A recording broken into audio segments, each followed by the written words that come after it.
So hi hello friends. இன்றைக்கி நம்ம இந்த வீடியோவில் பார்க்க போகிறது வந்து கம்பெனிஸ் ஆக்டோட சீரீஸாக இன்கார்பரேஷன் ஆஃப் கம்பெனி தான் இந்த வீடியோவில் நம்ம பார்க்க போகிறோம்.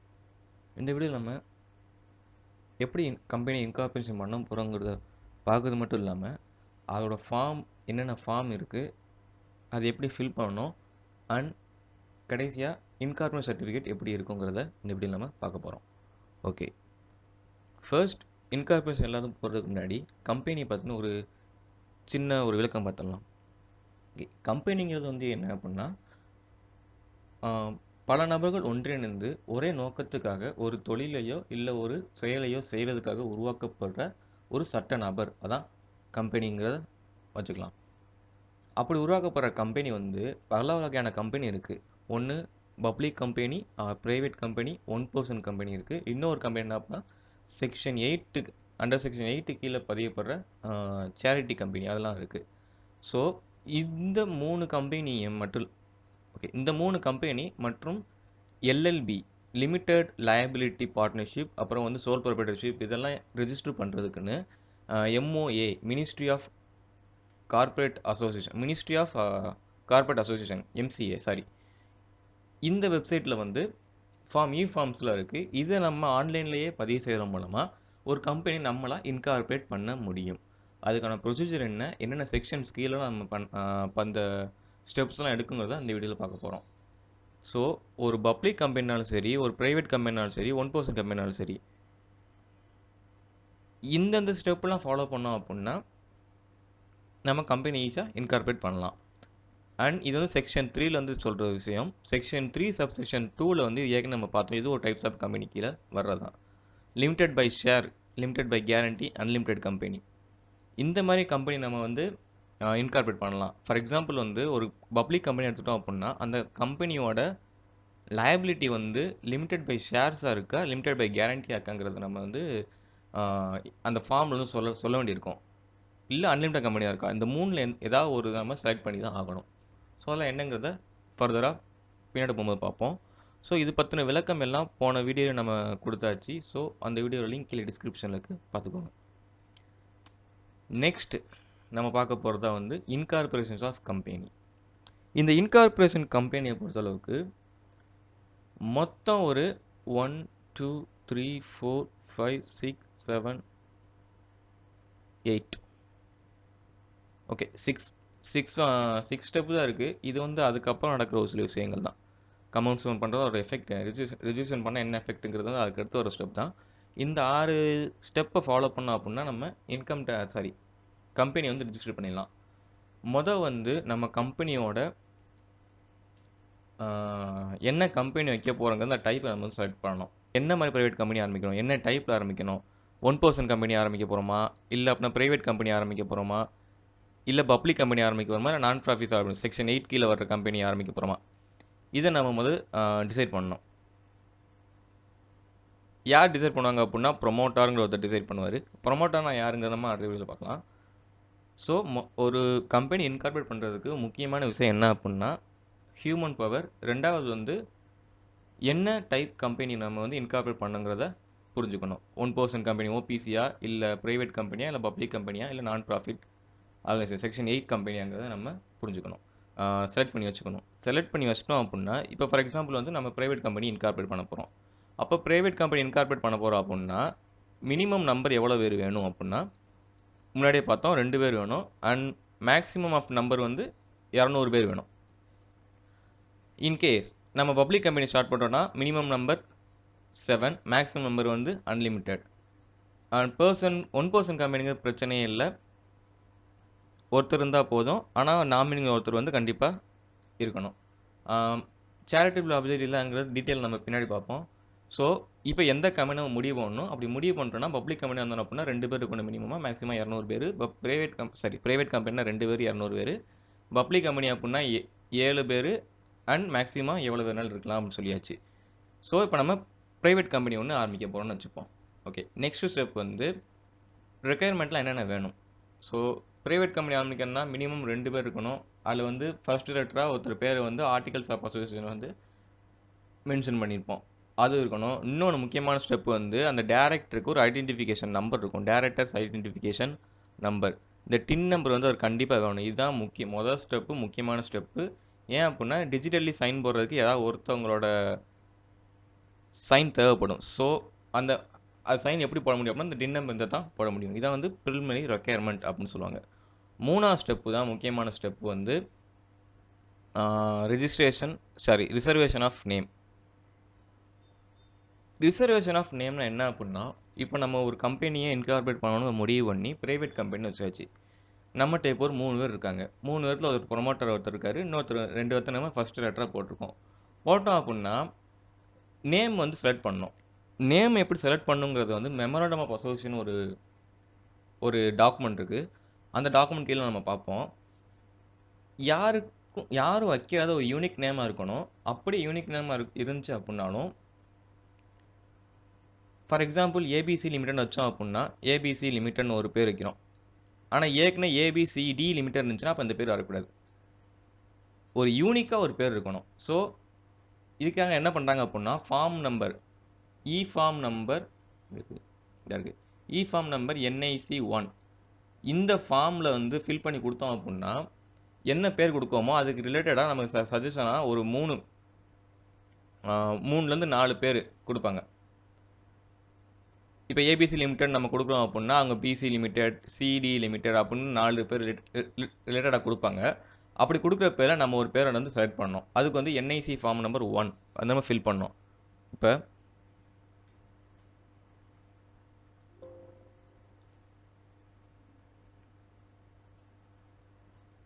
NIC form number 1 NIC form number 1 இதான் வந்து applications of reservation of name அந்த ஃபார்முக்கானது.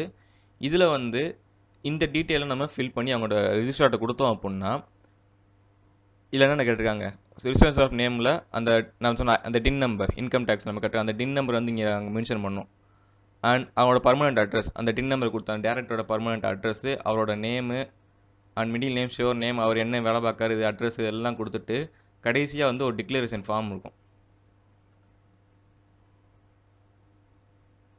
ஓகே, இந்த டிக்ளரேஷன் ஃபார்ம் சரி. இந்த டிக்ளரேஷன் ஃபார்மில் எல்லாத்தையும் சைன் பண்ணி டியூலி சைன் பை எல்லா டிக்ளரேஷன் ஃபார்மும் இங்கே சைன் பண்ணி கொடுத்துட்டாங்க அப்படின்னா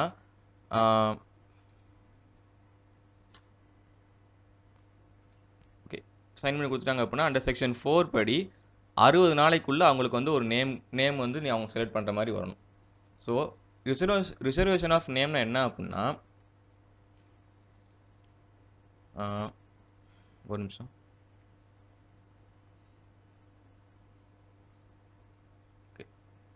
ரிசர்வேஷன் ஆஃப் நேம்னா என்ன அப்படின்னா ஒரு கம்பெனியோட நேம் யூனிக்காக இருக்குங்கிறதுக்காக முதல்ல ரெஜிஸ்ட்ரார்கிட்ட ஒரு நேம் வந்து நம்ம நேம் வந்து ஃபார்ம் ஃபில் பண்ணி கொடுப்போம். அந்த ஃபார்ம் நேம் வந்து NIC 1 நம்பர். இதுக்கு வந்து ஃபீஸ் வந்து 1000 ரூபாய். இது இப்போ எப்படின்னு தெரில, இது வந்து கொஞ்சம் பழைய மெட்டீரியல் நான் எடுத்தது. ஸோ இது இப்போ எப்படின்னு தெரில, ஸோ அது பார்த்துக்கலாம். இந்த ஃபார்ம் ஃபில் பண்ணோம் அப்படின்னா அங்கே ரிஜிஸ்டர் வந்து நமக்கு ஒரு 4-5 நேம்ஸ் வந்து சஜஷனில் கொடுப்பாங்க. அதில் இருக்க நேம் நம்ம சூஸ் பண்ணிக்கலாம். இல்லை அப்படின்னா அவைலபிலிட்டியை பொறுத்து வந்து நமக்கு வந்து நேம் வந்து அலாட் பண்ணுவாங்க. இது எப்போ நடக்கும் அப்படின்னா 60 நாளைக்குள்ளே வந்து இது நடக்கணும். அடுத்த 60 நாளைக்குள்ளே அடுத்த ஸ்டெப்பாக memorandum of association and articles of association வந்து நம்ம ரெடி பண்ணுற மாதிரி வரும். இந்த memorandum association, articles of association நம்ம பின்னாடி தெளிவாக பார்ப்போம். ஸோ இது வந்து நம்ம செட் பண்ணோம். மெமரண்டம் ஆஃப் ஆர்டிகல்னா அசோசியேஷன் என்ன அப்படின்னா அந்த கம்பெனிக்கு பேர் என்ன இருக்குது, அதோட அந்த கம்பெனி எதுக்காக ஆரம்பிச்சிருக்காங்க, அந்த கம்பெனியில் இருக்க மெம்பர் இருந்தாங்கன்னா அவங்களுக்கு என்னென்ன லைபிலிட்டி இருக்குது, அந்த லைபிலிட்டி எந்த மாதிரி லைபிலிட்டி, இதெல்லாம் சொல்கிறதா வந்து இது.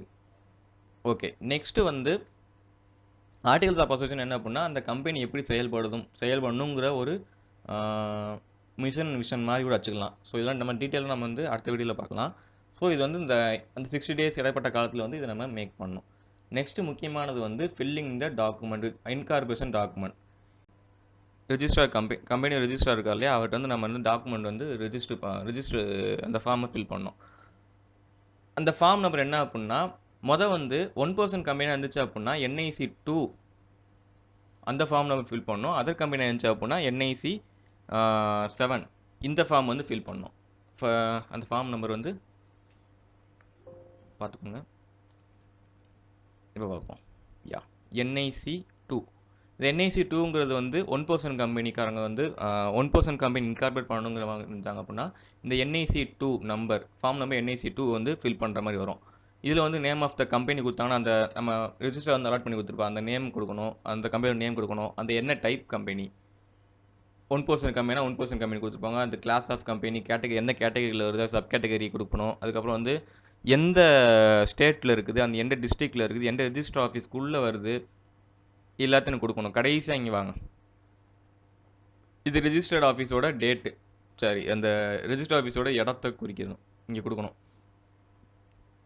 நெக்ஸ்ட் இங்கே வந்தீங்க அப்படின்னா இது வந்து அந்த 1% கம்பெனி ப்ரொமோட்டர் இருக்கலாம், ப்ரொமோட்டரோட அந்த எம்ஓஏ மெமரண்டம் அசோசியேஷனுக்கு நேம் இருக்குது பார்த்தீங்களா, அவரோட பேர் இங்கே இது பண்ணணும். அண்ட் நெக்ஸ்ட் வந்து இங்கே வந்து அவரோட பேன் கார்டு அண்ட் அவரோட நேம் அதெல்லாம் நம்ம இது பண்ணணும். கடைசியாக இங்கே வந்தீங்க அப்படின்னா நாமினி. 1% கம்பெனியில் ஒருத்தர் தான் இருப்பார், ரெண்டாவது ஆள் பேர் வந்து நாமினி. நம்ம 1% கம்பெனி பார்க்கும்போது பார்த்தோம், ஒருத்தர் சப்ஸ்கிரைபரோட இன்கெப்பாசிட்டி ஆகும்போதோ இல்லை டெட் ஆகும்போதோ அவரோட நாமினி ஒருத்தர் நியமிக்கணும், அவர் தான் அந்த கம்பெனி வந்து தொடர்ந்து செல்வார் அப்படின்னு சொல்லிப்போம். ஸோ அந்த நாமியோட பேர் இங்கே இருக்கணும், அவரோட டீட்டெயில்ஸ் ஃபுல்லாக இங்கே இருக்கும். ஸோ இதெல்லாம் கொடுத்து முடித்த பிறகு இங்கனுக்குள்ள அட்டாச்மெண்ட்ஸ் மெமரண்டம் ஆஃப் அசோசியேஷன் இங்கே அட்டாச் பண்ணணும், and articles of association attach பண்ணணும், அண்ட் அதர் நாமினி அவரோட பேர் அவரோட ப்ரூஃபு எல்லாத்தையும் இது பண்ணணும். இந்த ரெசிடென்சி ஸ்டேட்டஸ் நம்ம 1% ஓபிசி பார்க்கும்போது பார்த்தோம், ரெசிடென்சி ஸ்டேட்டஸ் இருந்தால் தான் இவர் வந்து நாமினியாகவும் இருக்க முடியும், அண்ட் ஆல்சோ அந்த கம்பெனி இன்கார்பரேட் பண்ணாலும் 182 நாள் இருக்கணும். ஸோ அந்த ரெசிடென்சி ஸ்டேட்டஸ்க்கான ப்ரூஃப் இங்கே இருக்கணும், அந்த பேன் நம்பர். அடுத்து என்ஐசி 3, என்ஐசி 3ங்கிறது வந்து சரி ஐஎன்சி 3, இந்த ஐஎன்சி 3ங்கிறது வந்து அடுத்த ஸ்டெப்பு பார்ப்போம். அண்ட் அஃபிடேட் ஐஎன்சி 9 ஃபார்ம் இதை ஃபில் பண்ணணும். இதே ஐஎன்சி 9ங்கிறது என்னன்னா பின்னாடி நான் எந்த தப்பும் செய்யலை அப்படிங்கிறத டிக்ளரேஷன் கொடுக்குறது தான் வந்து இந்த ஐஐசி 9 பாங்க, அந்த அட்டாச் பண்ணணும், அந்த ஃபார்ம் அட்டாச் பண்ணணும். நெக்ஸ்ட் வந்து ஐஐசி 10 இது எல்லாத்தையும் அட்டாச் பண்ணி கொடுத்து கடைசியாக இங்கே டிக்ளரேஷன் ஃபார்மில் சைன் பண்ணணும். இங்கே சைன் எப்படி அப்படின்னா டிஜிட்டல் சைன் தான் போட முடியும். ஏன் அப்படின்னா இ ஃபார்ம்னால டிஜிட்டல் சைன் தான் போட முடியும். ஓகே, இது வந்து ஐஎன்சி 2. அண்ட் ஐஎன்சி 7ங்கிறது வந்து அதர் தென் 1% கம்பெனி. இதில் தான் முக்கியமான ஸ்டெப் என்ன அப்படின்னா அந்த கம்பெனியோட நேம் எழுதணும், அண்ட் அந்த கம்பெனியை என்ன டைப் ஆஃப் கம்பெனிங்க எழுதணும், அண்ட் அதோட கேட்டகரி செக்ஷன் 8 படி ரிஜிஸ்டர் பண்ண தான் ஒரு லைசன்ஸ் நம்பர் கொடுத்துருப்பாங்க, அதை நம்ம இங்கே சொல்லணும். அண்ட் இங்கே முக்கியமாக வந்தீங்க அப்படின்னா அந்த address for the register office அதோட அட்ரஸ் இங்கே எழுதணும். இதுக்கப்புறம் ஒரு செக்ஷன் கீழே அந்த ஒரு ஃபார்ம் வரும் ரிஜிஸ்டர் ஆஃபீஸுக்கு, அதை பின்னாடி பார்ப்போம். அண்ட் அப்படி கீழே வந்தீங்க அப்படின்னா இங்கே name of the first directors, இது நம்ம அடுத்த point. Yeah the articles of the memorandum of and articles can be duly signed by the all subscribers and the incorporators of company. இந்த சர்டிஃபிகேட்டில் வந்து எல்லா மெம்பர்ஸும் அண்ட் சப்ஸ்கிரைபர்ஸும் சைன் பண்ணணும். ஓகே, இப்போ other தென் ஓபிசியாக இருக்கும்போது form number INC 7 வந்து இது பண்ணணும். ஓகே, இதில் வந்து இந்த கம்பெனியோட நேமு அண்டு என்ன டைப் ஆஃப் கம்பெனி என்ன கேட்டகரி கீழே அந்த கம்பெனியில் வருதுன்னு சொல்லுவோம். இது வந்து ரிஜிஸ்டர் ஆஃபீஸ் கிளாஸ் சொல்லுவாங்க, இந்த வந்து ரிஜிஸ்டர் ஆஃபீஸ், அந்த டீட்டெயில்ஸ் வந்து இங்கே ப்ரொவைட் பண்ணணும். அண்ட் நெக்ஸ்ட்டு கீழே வந்தீங்க அப்படின்னா நேம் என்டர் த ப்ரொமோட்டர் நேம். அந்த மெமரண்டம் ஆஃப் அசோசியேஷனில் ப்ரொமோட்டரோட நேம் என்னங்கிறது அந்த அவரோட டீட்டெயில்ஸ் வந்து இங்கே இருக்கும். ஓகே, அவரோட டீட்டெயில்ஸ்லாம் இங்கே ஃபில் பண்ணி கொடுக்கணும். அண்ட் கடைசியாக இங்கே வந்தீங்க அப்படின்னா கீழே லாஸ்ட்டில் அட்டாச்மெண்ட்டில் இங்கேயும் மெமரண்டம் ஆஃப் அசோசியேஷன் அட்டாச் பண்ணணும், ஆர்டிகல்ஸ் ஆஃப் அசோசியேஷன் அட்டாச் பண்ணணும். And IIC form number 8. இந்த IIC form INC form number 8 அப்படின்னா என்ன அப்படின்னா சார்ட்டர்ட் அக்கௌண்டன்ட்டோ இல்லை அட்வொகேட்டு இல்லைனா cost accounting or company security இவங்களாம் இருப்பாங்க பார்த்தீங்களா, அவங்ககிட்ட ஒரு டிக்ளரேஷன் ஃபார்ம் வாங்கணும். நம்ம கம்பெனி இன்கார்பரேட் பண்ண போகிறோங்கிறத ஒரு டிக்ளரேஷன் சர்டிஃபிகேட் வாங்கணும். அந்த டிக்ளரேஷன் சர்டிஃபிகேட் எப்படி இருக்கும் அப்படின்னா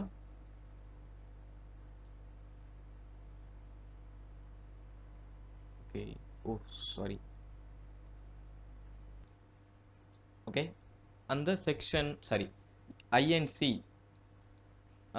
8 அந்த ஃபார்ம் வந்து இப்படி தான் இருக்கும். இது வந்து அந்த செக்ஷன் 7 சப்செக்ஷன் 1 கிளாஸ் பி, இது கீழே வந்து ரிஜிஸ்டர் பண்ணுறது. இங்கே நான் அந்த அவரோட பேர் எழுதிட்டு அவர் அட்வொகேட்டரா இல்லை சார்ட்டர்ட் அக்கௌண்டண்டா இல்லை காஸ்ட் அக்கௌண்டண்டா இல்லை அப்படின்னா கம்பெனி செக்ரட்டரியா அப்படிங்கிறது இதில் ஏதாவது ஒன்று தான் டிக் பண்ணி இதுக்கான டிக்ளரேஷன் இந்த declare at the requirement of company law act 2020 அந்த ரூல்ஸுக்கெல்லாம் கட்டுப்படுத்த அந்த கம்பெனி இன்கார்பரேட் பண்ணுறாங்க அப்படின்னு சொல்லி இங்கே வந்து சைன் போடுவார். யார்? ஒரு சார்ட்டர்ட் அக்கௌண்டண்ட்டோ இல்லை அட்வொகேட்டோ இல்லை காஸ்ட் அக்கௌண்டன்ட் இல்லை அப்படின்னா கம்பெனி செக்ரட்டரி. ஸோ இவர் சைன் போட்டு இந்த form number 7 INC form number 7ல் வந்து இங்கே அட்டாச் பண்ணணும், கீழே அட்டாச் பண்ணணும். ஓகே, கீழே அட்டாச் பண்ணணும். எதோட மெமரண்டம் ஆஃப் அசோசியேஷன் அட்டாச் பண்ணணும் and articles of association attach பண்ணணும். நெக்ஸ்ட் வந்து ஐஎன்சி 8 டிக்ளரேஷன் ஃப்ரம் ப்ரொஃபஷனல்ஸ் அந்த அவங்க அட்வொகேட் அண்டு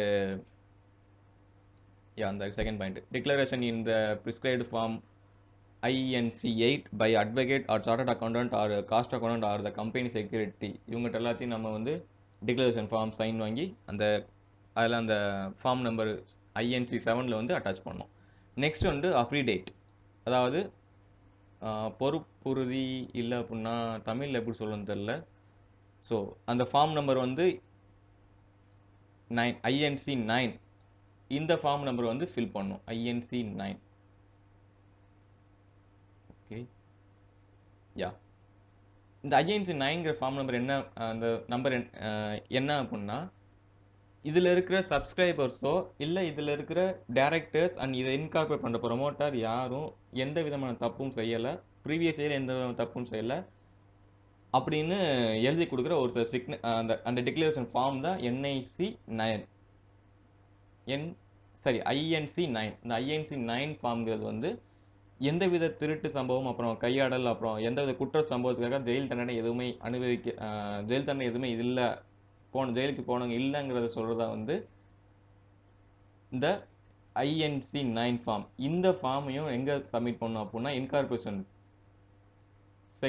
ஐஎன்சி 7லையோ இல்லை ஐஎன்சி 2 1% வந்து ஐஎன்சி 2 அதாவது 1% இருந்துச்சு அப்படின்னா ஐஎன்சி 7ல் வந்து இங்கே அட்டாச் பண்ணணும். ஐஎன்சி 9 அதையும் அட்டாச் பண்ணணும். அடுத்து வந்து ரெசிடென்சியல் ப்ரூஃப், அதில் இருக்க மெம்பர்ஸோட ரெசிடென்சியல் ப்ரூஃபையும் அட்டாச் பண்ணணும். அண்டு வந்து எங்கே இருக்குது ஆஃபீஸோட ரெஜிஸ்டர் ஆஃபீஸ் வந்து எங்கே இருக்குது, அந்த கம்பெனியோட ரெஜிஸ்டர் ஆஃபீஸ் எந்த இது பக்கத்தில் இருக்குங்கிறத மென்ஷன் பண்ணணும். நெக்ஸ்ட்டு வந்து டிஏஆர் 12, சாரி இது இன்டர்நெட்டில் கிடைக்கல, ஸோ இது பார்த்து இந்த ஃபார்மில் வந்து எவ்ரி சப்ஸ்கிரைபர்ஸ் டிஐஆர் 12 இந்த ஃபார்ம் நம்பரில் வந்து எவ்ரி சப்ஸ்கிரைபர்ஸோட ப்ரூஃப் ஐடென்டிட்டி கொடுக்கணும். என்னென்னா அந்த கம்பெனி எந்த ஃபஸ்ட் டைரக்டர் இருந்தாங்கன்னா ஃபஸ்ட் டைரக்டர் ஆஃப் கம்பெனி அவங்க பேர், அதோட அவங்க surname of family name, அப்புறம் director identification number and residential status and residential address and nationality and each other particulars எல்லாத்தையும் வந்து இந்த ஃபார்ம் நம்பரில் வந்து இது பண்ணோம். நெக்ஸ்ட்டு வந்து the particulars of interest 1% mentioned articles of first directors of. Next வந்து registrar first director வந்து யார் அப்படிங்கிறத இங்கே மென்ஷன் பண்ணிக்கலாம். அந்த ஃபார்ம் நம்பர் வந்து DIR 12. நெக்ஸ்ட் வந்து இ ஃபார்ம் NIC 22 INC 22. INC 22னா என்ன அப்படின்னா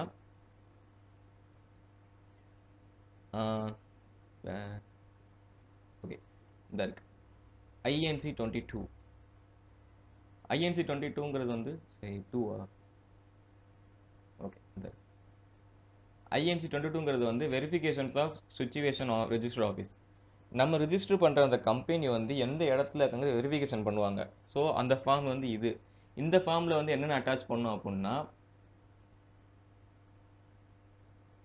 இல்லை அட்டாச் பண்ணோம் அப்படின்னா proof of residential status conveying the rent எதாவது அக்ரிமெண்ட் பண்ணியிருந்தா அந்த இது, இல்லை அப்படின்னா லீஸுக்கு எதாவது விட்டுருந்தோம்னா அந்த இது, இல்லை அப்படின்னா அந்த ஓகே இது எப்படி அப்படின்னா ஒன்று ரிஜிஸ்டர் ஆஃபீஸ் வந்து ரெண்ட் அக்ரிமெண்ட் போட்டிருந்தோம்னா இல்லை லீஸ் அக்ரிமெண்ட் போட்டிருந்தோம்னா அந்த காப்பி வந்து அட்டாச் பண்ணோம்.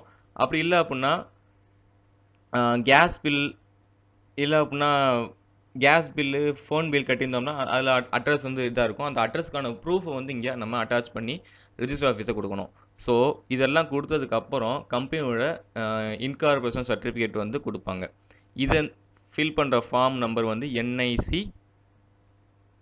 11 சாரி ஐஎன்சி 11 இந்த ஐஎன்சி 11ங்கிற ஃபார்மை ஃபில் பண்ணோம் அப்படின்னா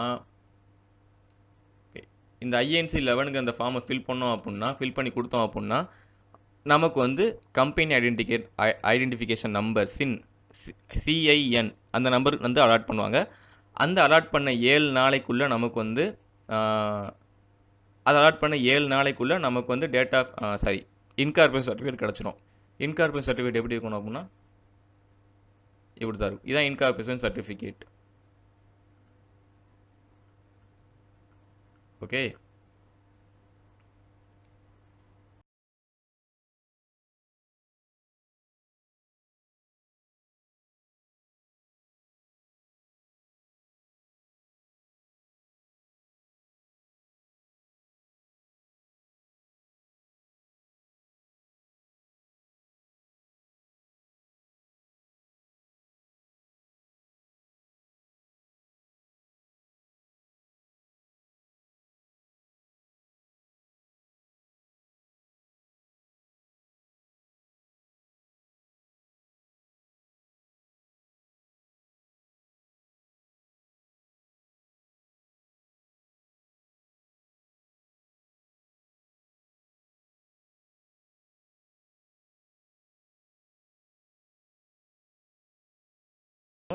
இது வந்து 60 நாளைக்குள்ளே நடக்கணும்.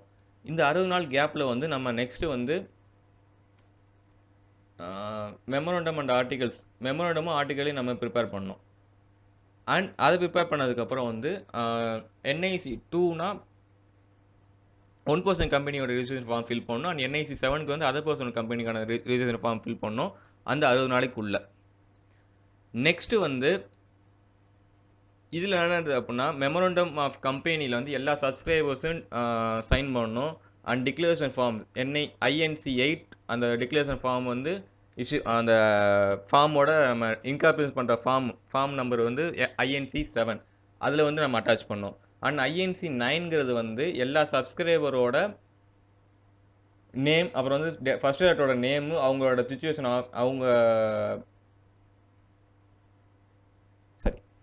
ஐஎன்சி 9ங்கிறது என்ன அப்படின்னா அந்த கம்பெனி இன்கார்பரேட் பண்ணுற ப்ரொமோட்டராக இருந்தாலும் சரி,